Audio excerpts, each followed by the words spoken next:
Saudara tertarik dengan budidaya tanaman jernang di Biren? Sejumlah warga Aceh Barat melakukan studi banding ke lokasi pembibitan jernang di Desa Alusijuk, Kecamatan Pedada, Kabupaten Biren. Warga Aceh Barat berencana menjadikan budidaya tanaman ini menjadi salah satu usaha prudes guna menambah pendapatan masyarakat di desa mereka.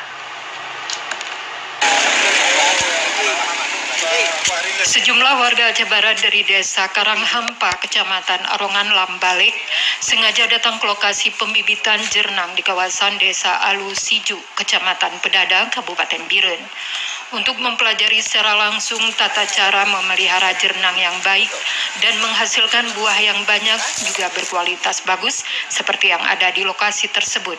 Selain melihat secara langsung kualitas jernang di lokasi ini, warga Aceh Barat yang terdiri dari sejumlah perangkat desa, pengurus BUMG dan dari pihak kecamatan ini juga melakukan diskusi ringan dengan pelaku pembibitan bibit jernang di lokasi tersebut.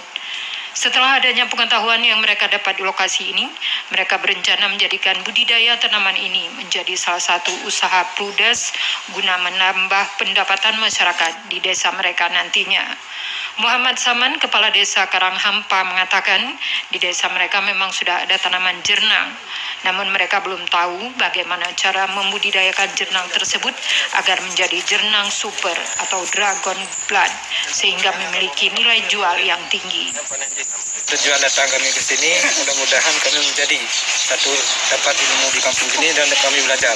Yang pertama belajar pendapatan dana desa jernang, Pak, desa jernang berkualitas dan menjadi produktif dalam desa kami dan mendapat pendapatan masyarakat yang lebih nyaman lagi ke depan. Sangat sepakat dengan kedepan di desa kami dan juga kawan-kawan. Mudah-mudahan dengan pulangnya kami di sini kami akan segera berumur, Pak. Karena di desa kami udah ada contoh-contoh, karena cara mengelola aja tidak tahu kami, Pak.